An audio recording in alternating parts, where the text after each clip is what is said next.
যদি কোনো মানুষ তোমার প্রিয় মুর্শিদ থেকে তোমাকে দূরে করে দেয় বা এমন কোনো কথা বলে যাতে তোমার প্রিয় মুর্শিদ থেকে তোমাকে রাস্তা ভুল হয়ে যাচ্ছে, পিঠ থেকে দূর করে দেওয়ার চেষ্টা করছে, ওই মানুষের সঙ্গে অনেক দূর থাকো, ওই মানুষ থেকে অনেক দূরে থাকো। এর কারণ শয়তান ওর মধ্যে হাবি হয়ে আছে। আল্লাহ তাআলা রব্বুল আলামিন খুদ বলছে, যে ব্যক্তি আহলে বায়াত ও তার কোরআনকে ধরে থাকবে সেই হকের পথে থাকবে। আল্লাহ নবী, মৌলানা, মুফতি, কারি, ফাজিল এসব বানায়নি। আল্লাহ নবী বানিয়ে গেছেন আহলে বায়াত। এই কারণে আল্লাহ তাআলা রাব্বুল আলামিন নবীর মুখে ব্যক্ত করিয়ে আহলে বায়াত করে গেছে। আর আহলে বায়াতের হাত ধরতে বলেছে। আর যদি আহলে বায়াতের হাত ধরে তুমি চলো তাহলে হকের পথে চললে, আর যদি আহলে বায়াতের হাত ধরে না চললে তাহলে তুমি ওই চতুর লোকের হাত ধরে চললে। এই জন্যে তোমাকে আহলে বায়াতের হাত ধরে হাঁটতে হবে, কোরআনকে বুঝতে হবে, জানতে হবে। অনেকে তোমায় ধোকা দেবে, এই কোরআন ওই ভাষায় পড়ো, কোরআন ওই ভাষায় পড়ো। কেউ বলবে ওই ভাষায় পড়লে অনেক বেশি নাকি। কোরআন তুমি তোমার ভাষায় পড়ো,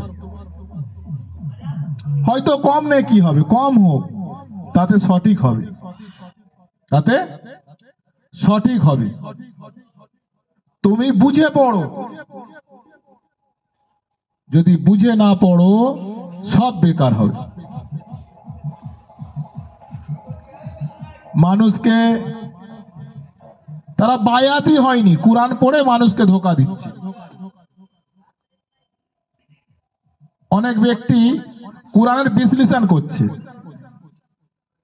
কোরআন এই, কোরআন ওই, কোরআন সেই, কিন্তু আল্লাহ তাআলা রব্বুল আলামিন যে রাস্তা তোমায় দেখালো, আহলে বায়াত, কোরআনের মেন উদ্দেশ্য কি? আল্লাহ রসুলের মেন উদ্দেশ্য কি? যাতে মানুষ মানুষ হয়। যেমন কিতাবীরা আল্লাহ নবীকে মানতে পারেনি, কিতাবীরা আল্লাহ নবীকে মানতে পারেনি, ওই রকমই অনেক মানুষ আছে তারা আল্লাহ নবীকে মানতে পারেনি, কিন্তু তারা মুখে বলছে আমরা আল্লাহ নবীকে মানি। তারা কিতাব নিয়ে পড়ে আছে, কিতাব নিয়ে বলছে আমরা আল্লাহ নবীকে মানি। আসলে তা নয়, আসলে তা নয়। আল্লাহ নবীর কাছে ওহী আসে, দিল থেকে বাণী বার হয়। আর যদি দিল থেকে বাণী না বুঝতে পারো তাহলে তুমি কিতাবে প্রমাণ চাইবে, বারে বারে একই ঘটনা হয়। ওই রকমই সেম আল্লাহ তাআলা রব্বুল আলামিন ওলির সিনাতেও তার রহমত আতা করে, দান করে। যদি মানুষ বুঝতে না পারে কাউকে কিছু বলার নেই। আর এ তো রুহের ইবাদত, রুহের নামাজ। কোরআন পাকে খুদ বলছে আল্লাহ তাআলা রব্বুল আলামিন, দিল থেকে ইবাদত করো। আর মানুষ এখন কিছু মানুষ এমন হয়েছে তারা ওই সত্য কথাটা বললে হা করে হেসে ওঠে, কিন্তু আল্লাহ বলছে যে ব্যক্তি হকের কথাকে পরিহাস করে তার থেকে কঠোর ও জঘন্য লোক আমার নজরে কেউ নয়। দিলের ইবাদত করতে হবে। যদি তোমার কলব জাগে তাহলে তুমি নূরালা নূর হবে। আর যদি তোমার কলবে ইবাদত না থাকে তুমি বেকার হয়ে যাবে।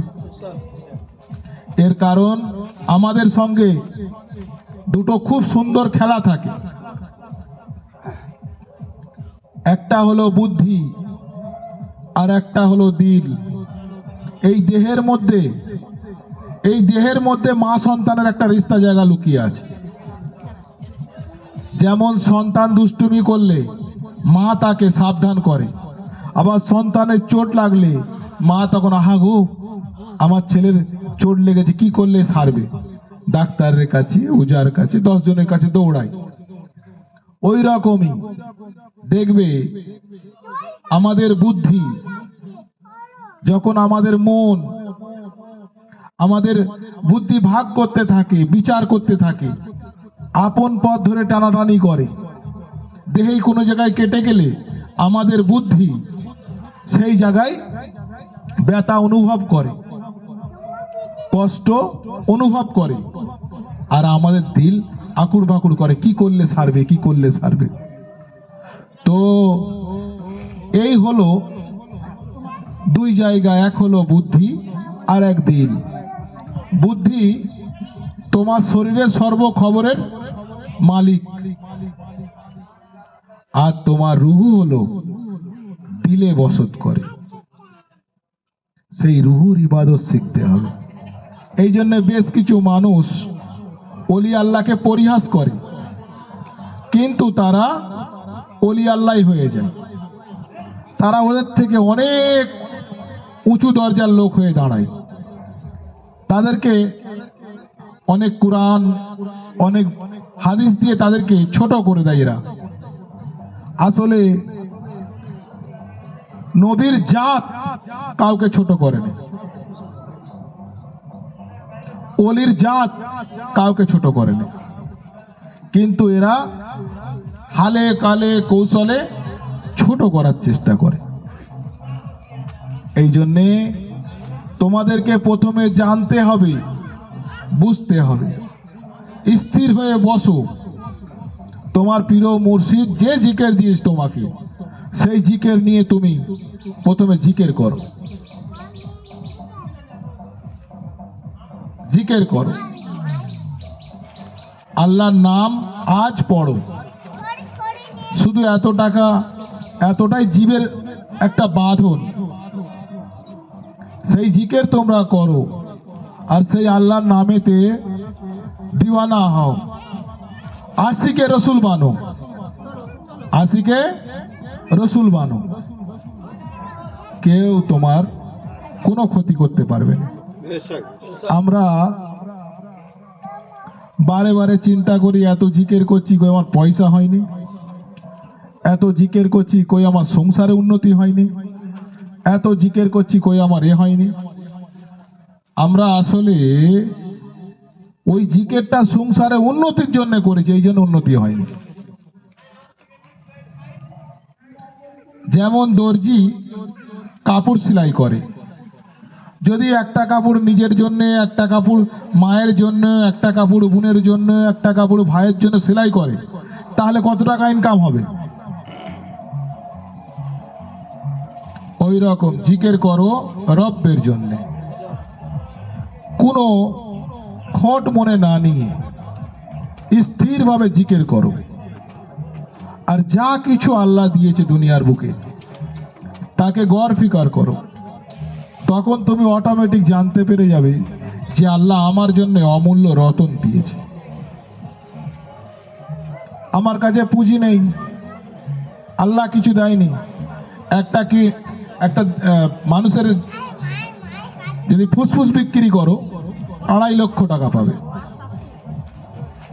মানুষের পিলে বিক্রি করো 1.5 লক্ষ টাকা পাবে, দুটো কিডনি বিক্রি করো 3 লাখ করে 6 লাখ পাবে। সব তো দামি জিনিস, সব তো দামির থেকে দামি জিনিস, কি দেয়নি? কিন্তু আল্লাহ ট্যাক্সাল ছাপায়নি তো, আল্লাহ ট্যাক্সালটা বানায়নি। এই জন্য মানুষ দুনিয়াদারি দেখে লোভ করে টাকা চাইছে। যদি আমেরিকায় জন্ম হতো তাহলে ডলার চাইতো। কোথায়? যদি আমেরিকায় জন্ম হতো তাহলে ডলার চাইতো। ইন্ডিয়ায় জন্ম বলে টাকা চাই। আল্লাহর কাছে চাইতে কি হবে? আল্লাহর কাছে কিচ্ছু চাওয়ার দরকার নেই, সে দেনেওয়ালা মালিক। তোমার চাওয়ার আগে সে সব দেবে। আর যদি চাইতে হয় তার কাছে চাও, আল্লাহ আমাকে সরল চলার তৌফিক দান করো, সরল বলার তৌফিক দান করো, ভালো মন্দ বোঝার তৌফিক দান করো। কেন আল্লাহ জ্ঞান দাতা, আর জ্ঞানের থেকে বড় দৌলত আর কিচ্ছু নেই। লোক তোমার কথা শুনে পরিহাস করতে পারে, লোক তোমার কথা শুনে বসে বিচার করতে পারে, লোক তোমার কথা শুনে হাসি মজাক করতে পারে। যদি তুমি সাচ্চা পীরের ভক্ত হও, তোমার গায়ের ভিতরে ঢুকবে না, আর তারই ভিতরে প্রবেশ করবে যার মধ্যে খোট আছে, যার মধ্যে খোট আছে। এছাড়া কারোর ভিতরে প্রবেশ করবে না। এই জন্যে স্থির হও আর নিজের প্রতি গড় ফিকার করো, নিজের প্রতি গড় ফিকার করো। একটা কথা খুব জোর মাথায় রাখবে সকলে, খুব দামি কথা বলছি, যেটা তোমাদের জন্য অমূল্য রতন। একদিন সব ছেড়ে দেবে, একদিন সব ছেড়ে দেবে, সেইটা একদিন তোমার মৃত্যু হবে, সব ছেড়ে দিতে হবে। তো এক কাজ করো না, একদিন মরার আগে মরার সোয়াদ নিয়ে দেখো দিদি, একদিন করে অন্তত 2 ঘন্টা ছেলে পুলে মোবাইল আগড়ুম বাগড়ুম ঢিমকা ঢামকা টাকা পয়সা সব ঘর রেখে দাও, দিয়ে যে পোশাকে আছো সুন্দর করে পোশাক পরে এক জায়গায় চুপ করে বসে যাও, যে আমার আর কিচ্ছু নেই দুনিয়াতে, কেউ আমার নেই আর আমিও কারুর না। এইটুকু ভাবনা করে চুপ করে বসে যাও, কোনো ভাবনা নিয়ে। মনে মনে কিছু ভাবতেও হবে না, আর ভাববে নেও, চুপ করে বসো, এক জায়গায় চুপ করে বসে যাও, আর প্রকৃতির দিকে দেখো কি হচ্ছে না হচ্ছে, এইগুলো দেখতে থাকো।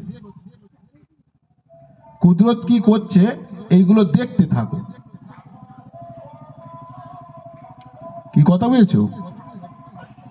এইগুলো দেখতে থাকো,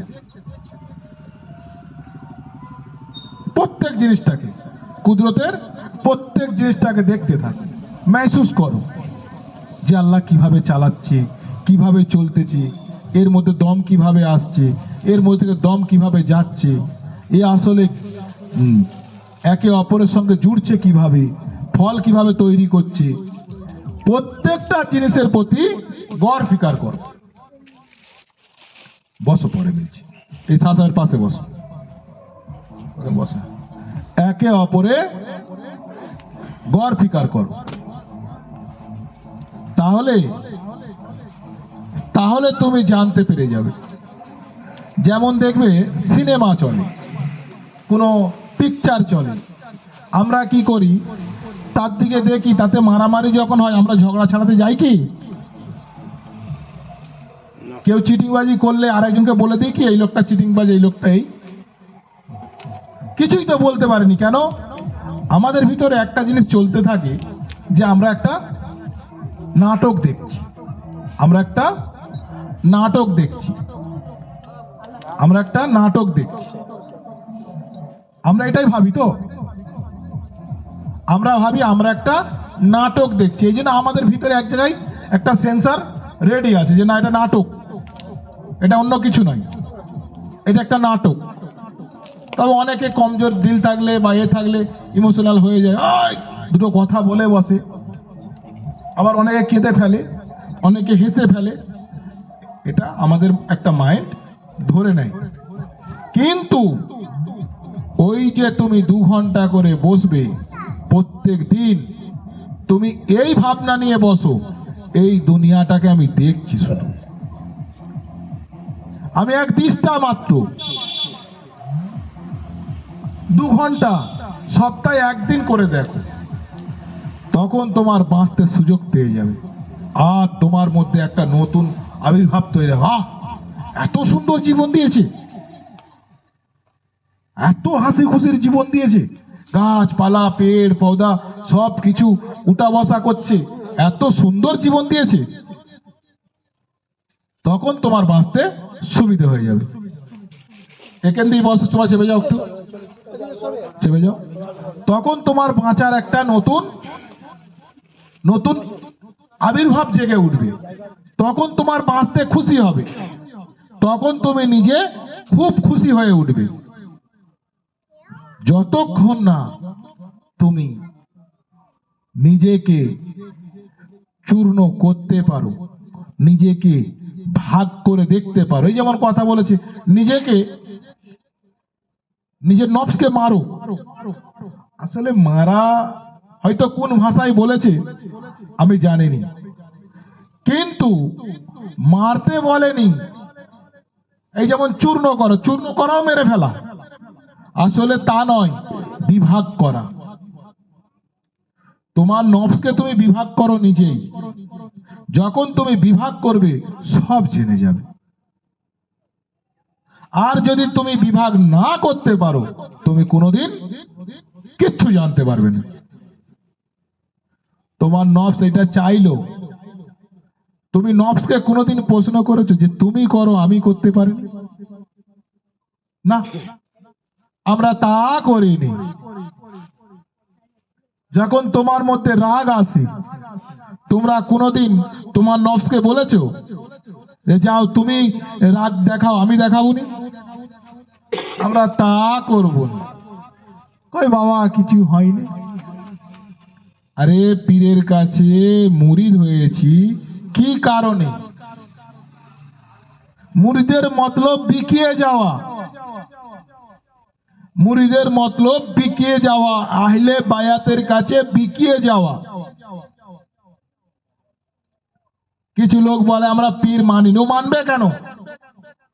ওই কথা বলার মতলবই হলো রসুলের দুশ্মন, নবীর দুশ্মন। ও মানবে কেন? আহলে বায়াতকে ছাড়া যাবে না, ও ধরবে কেন? আহলে বায়াত আর কোরআনকে ছাড়াই যাবে না, সে ধরবে নেই। আর তুমি তার কথায় লাপালাপি করো, ও এত দামি কথা বলেছে, কেন বিচার করে দিয়েছে? বিচার তো করবে আল্লাহ। আল্লাহ তাআলা রব্বুল আলামিন বলছে আমি ছাড়া বিচার করার শক্তি কারোর নেই। আর তোমরা যা জমিনে দেখতে পাচ্ছ সব ভুল হয়ে যাবে। কেন? এই জমিনে যা কিছু আছে সব একদিন মিটে যাবে।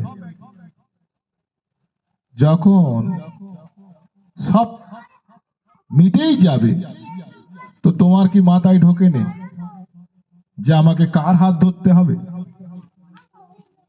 বেশি কথায় যাওয়ার দরকার নেই। তো কলমা প্রচার করার জন্য কোরআন নাজিল হয়েছে,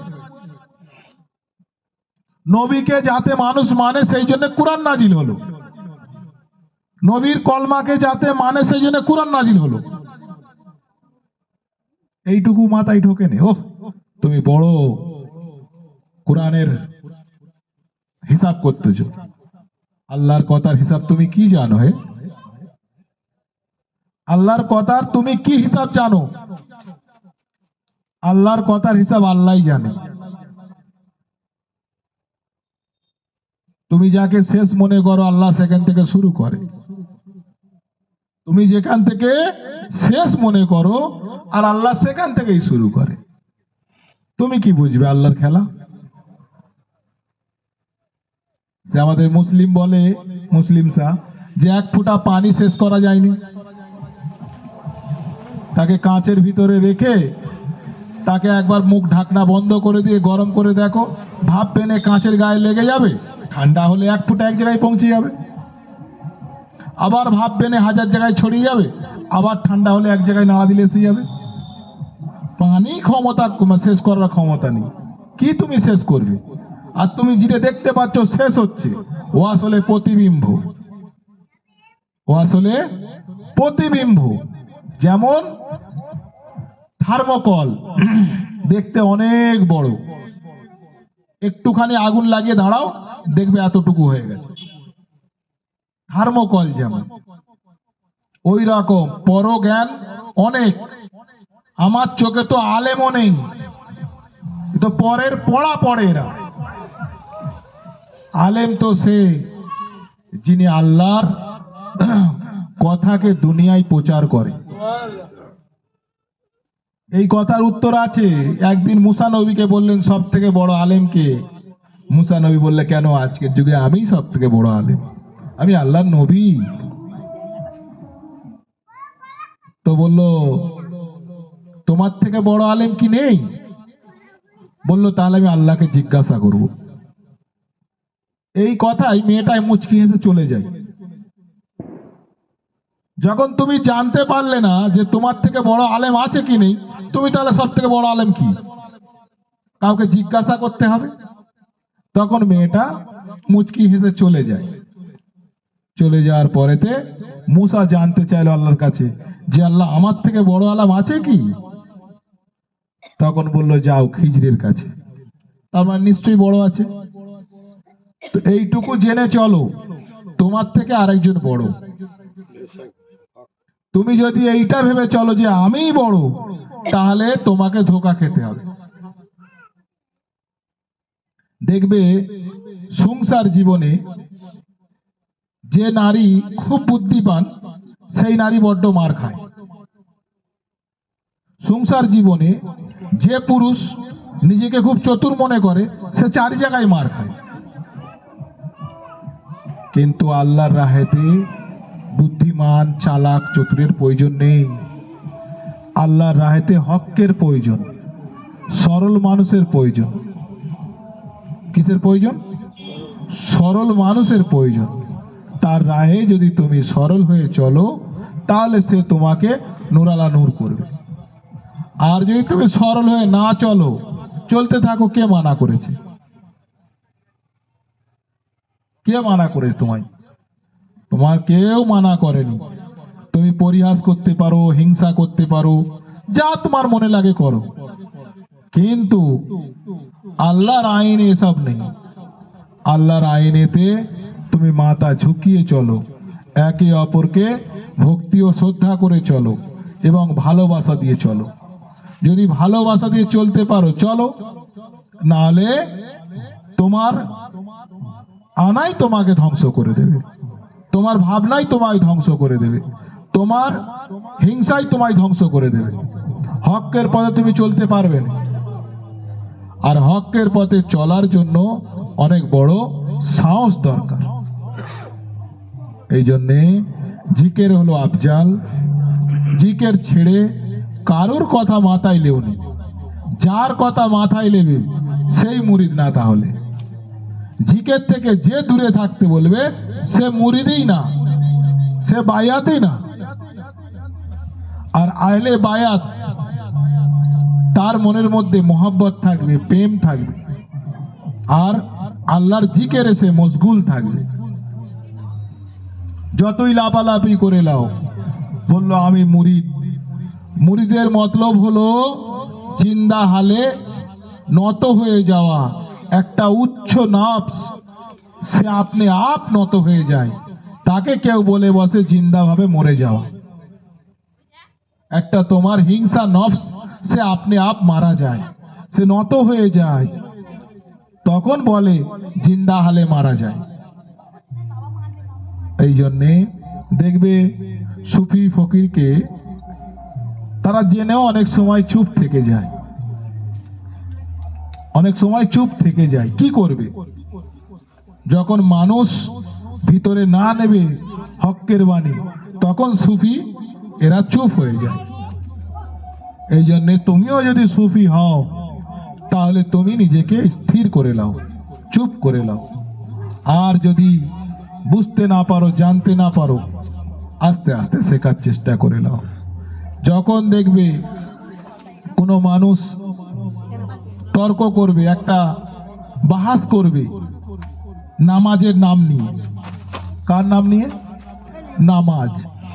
আসলে এই ভাষাটা বাংলা নয়, এই ভাষাটাকেই বোঝেনি। যোগাযোগ মানে সংযোগ, বাংলায় হলে যোগাযোগ সংযোগ।